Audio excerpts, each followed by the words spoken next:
मैं शैलेंद्र गुप्ता, शिव जी के चरण में हमर प्रणाम। नीलम दीदी, हरेंद्र भैया के चरण में हमर प्रणाम। माता गौरा पार्वती जी की चरण में हमर प्रणाम। माता भवानी जी की चरण में हमारा प्रणाम। ये जितना शिव चर्चा कथा सुनने वाले भाई बहिना, गुरु बहिना, माता बहिना बानी लो, उन लोग के चरण में हमारा प्रणाम। हम बहुत ही सुंदर मामा और भगिना की कहानी लेकर के आया हूँ। आप लोग इस कहानी को अंत तक जरूर से जरूर सुनिएगा। बहुत ही दर्द भरा मामा और भगिना की कहानी है। आप लोग इस कहानी को अंत तक जरूर से जरूर सुनिएगा। हर हर महादेव, जय भोलेनाथ। कार्तिक गणेश की जय हो। हर हर शंभू, जय भोलेनाथ। एक गांव में गरीब विधवा बुढ़िया माई और उसके एक छोटे बच्चे थे। और जो गरीब बुढ़िया माई थी वह बहुत शिव जी की पूजा पाठ करती थी,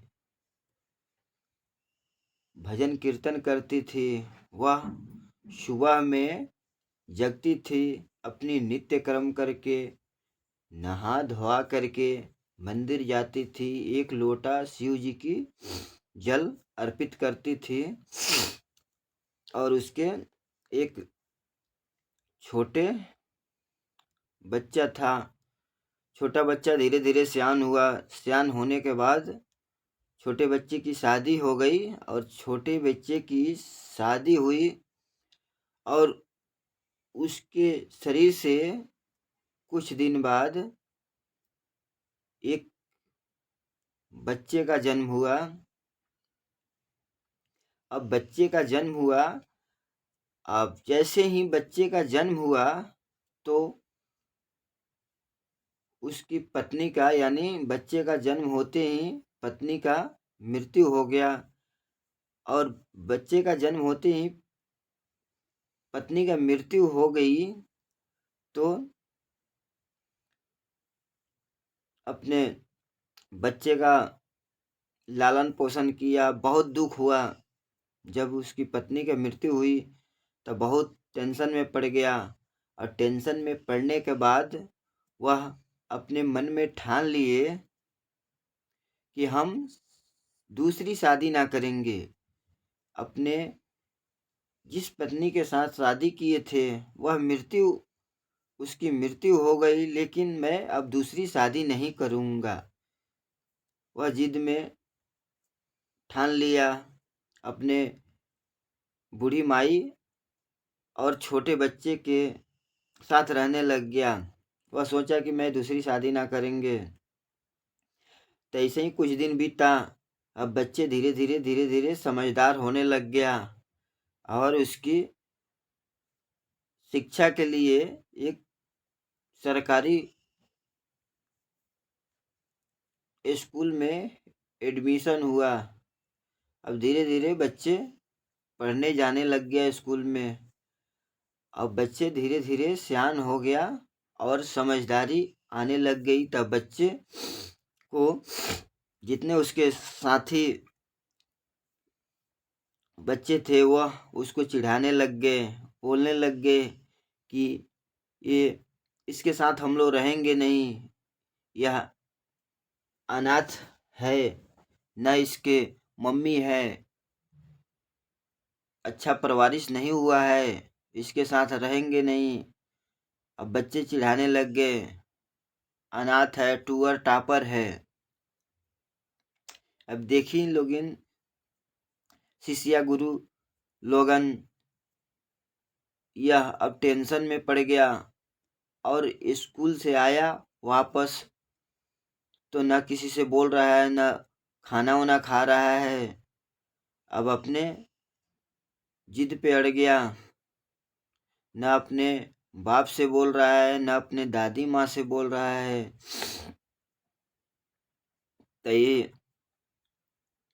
बोलने लग गए कि बेटा क्या हो गया, खाना वाना खा लो। तो ये छोटा बच्चा बोला कि मैं नहीं खाऊंगा, ना खाऊंगा और ना किसी से बोलेंगे। अब ये गए अपने मम्मी से बोलने लग गए, बूढ़ी माई से बोलने लगे कि हे बूढ़ी माई, ये बच्चे को क्या हो गया है, ना खा रहा है ना कुछ किसी से बोल रहा है। तो बूढ़ी माई बोली कि हाँ बाबू, मैं उससे तो पूछा तो वह न कुछ बोल रहा है न खा रहा है। हमको भी लग रहा है कि कुछ टेंशन हुआ है स्कूल में।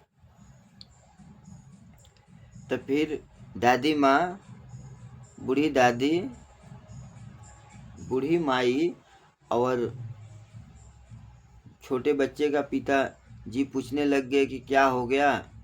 तो बोलने लग गया कि जब तक आप हमारे लिए मम्मी नहीं लाएंगे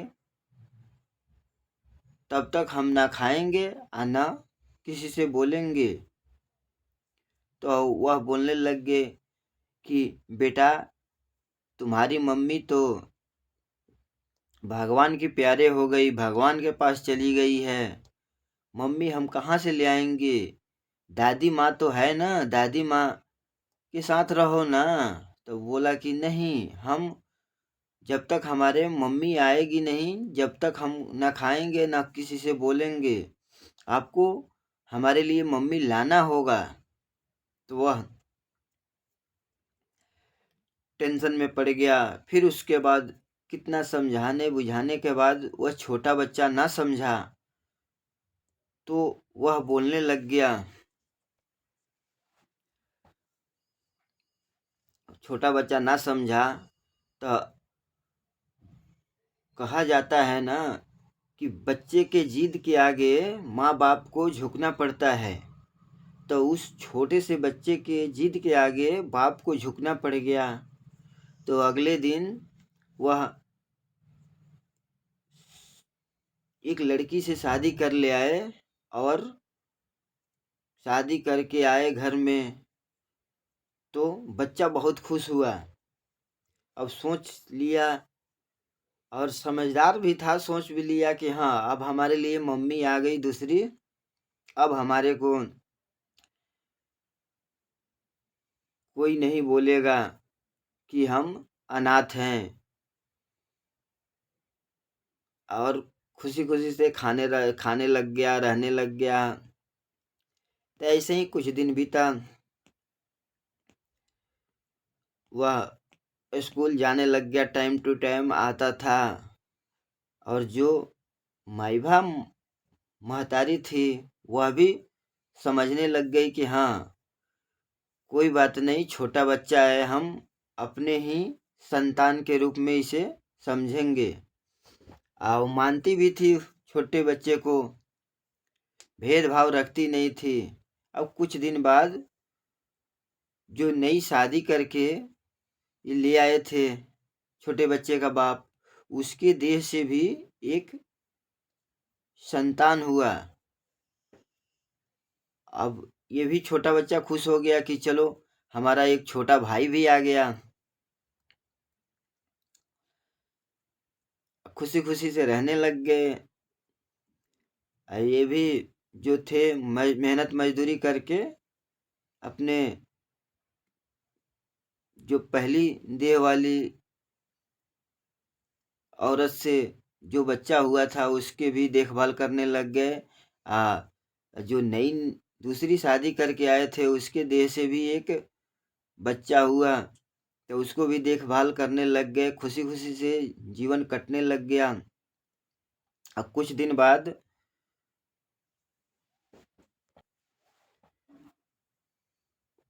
बाद इनके ससुराल से इनके मामा कुछ दिन बाद मामा अपने भगिना के लिए कुछ पुआ पकवान बनवा के ले आए। बहुत खुशी का माहौल था। और पुआ पकवान ले आए। उसके बाद अपने बहिना को समझाने लग गए कि तुम पागल हो, तुम्हारे शरीर से अपना खुद के बच्चा है, यानी हमारा भगिना है, और ये पहले से एक भगिना, बड़ा वाला भगिना है, उसको तुम क्यों नहीं रास्ता से हटा देती हो? क्योंकि रास्ता से हटा दोगी तो दो जो जमीनों का बंटवारा होगा वो बंटवारा तो ना होगा, अपना ही भगिना का हो जाएगा। कभी भी आधा आधा का हिस्सेदार होगा, क्यों नहीं इस भगिना को हटा दो। अभी ना कहा जाता है कि अपने दिमाग से जो काम किया जाता है ना, वह कभी भी दुख ना पहुंचता है। दूसरों के दिमाग से जो काम करता है ना, कभी भी नुकसान होता है और दुख भी पहुंचता है। अब अपने भाई की बात मान करके कहने लग गई कि कैसे इसको मारा जाए, बताइए, आप ही बताइए। तो वो बोलने लग गया कि कैसी बातें कर रही हो तुम्हारे लिए मैं एक दाव लेकर के आया हूँ। दाव यानी तलवार टाइप का दाव था। वह मैं इस तलवार को बढ़िया से पिजा देता हूँ, बढ़िया से धार लगा देता हूँ, इसी तलवार से तुम काट देना और उसकी शरीर को मैं ऐसा जगह छुपा के आऊँगा कि जीजा जी को पता ही नहीं चलेगा। तो वो बोलने लग गई कि ठीक है। अभी दोनों लोग आपस में बात कर रहे थे, तो वो खिड़की से ही बच्चा वो सुन रहा था, और सुन के देख भी रहा था कि तलवार पिजा रहे हैं मामा, क्या बात है। और तलवार पिजा रहे हैं, अपने बहन से बात कर रहे हैं कि उसको आज घूमने गया है, आज आता है तो उसको जान से मार देना इसी तलवार से।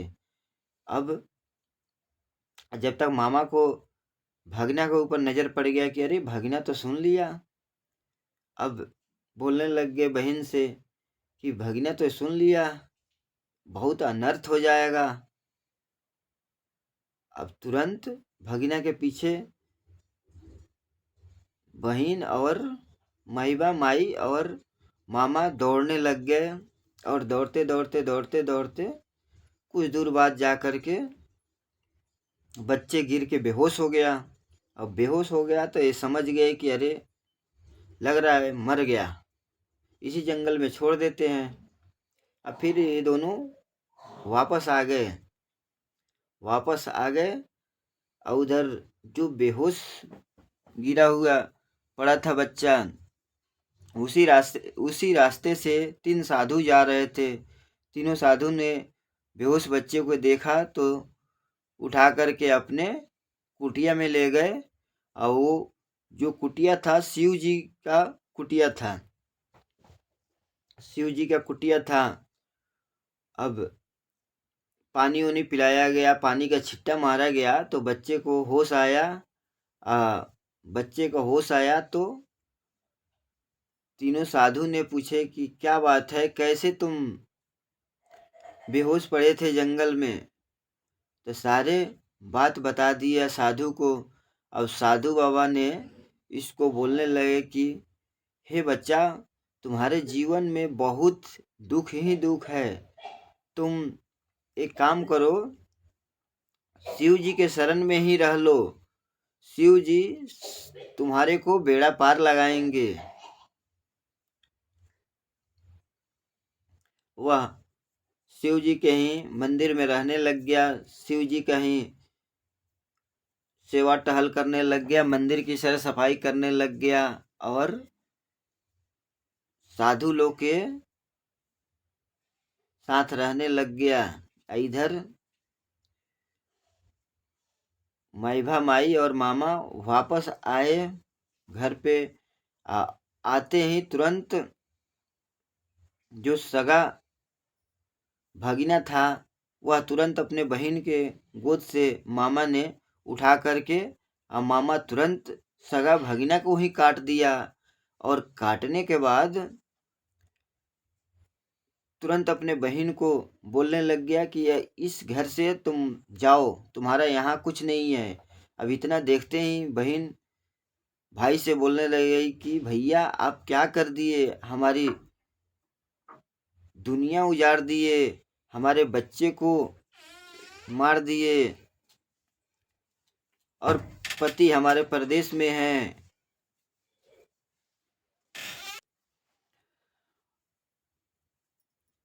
उसी घर में बूढ़ी दादी भी रहती थी और बूढ़ी दादी को भी भगा दिया, अपने बहन को भी भगा दिया। उसी घर में वो राज करने लग गया। अब पागल के भेष में वह जंगल की तरफ निकल गई, क्योंकि पागल बिल्कुल हो गई थी पूरी। एक माइभा बच्चा भी जान से खत्म हो गया और अपना खुद के बच्चा भी जान से खत्म हो गया।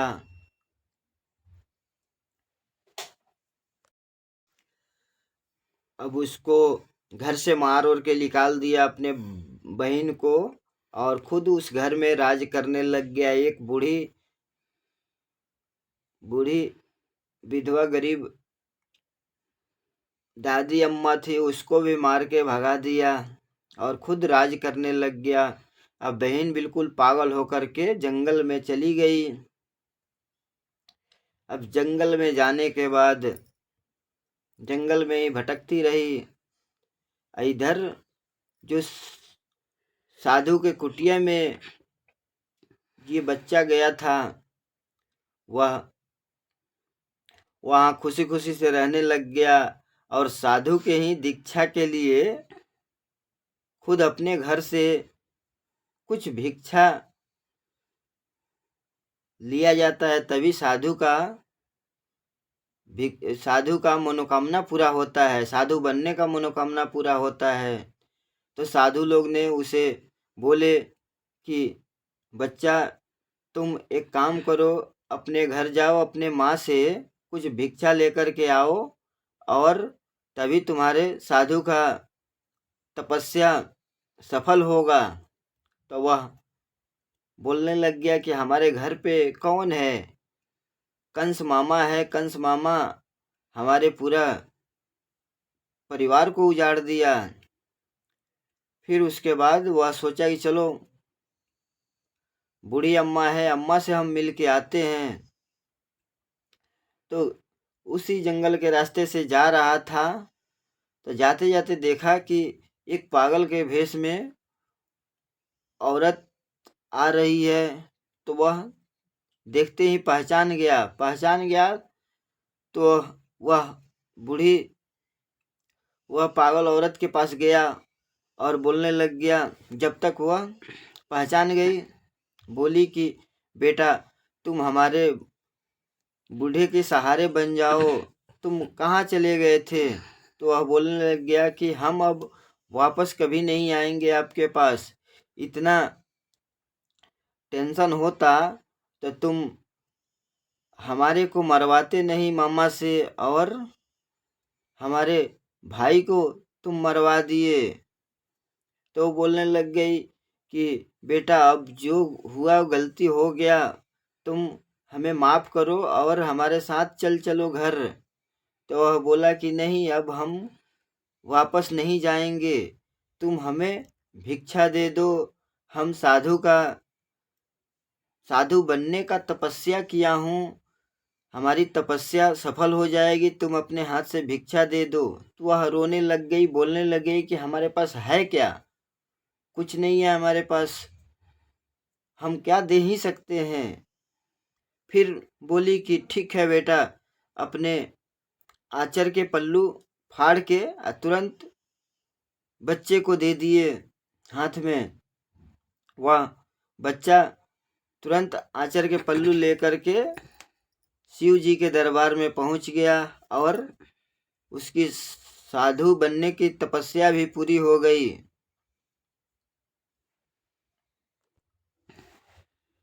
उस बच्चे का साधु बनने का तपस्या भी पूरा हुआ। अब इस कहानी से यही संदेश मिलता है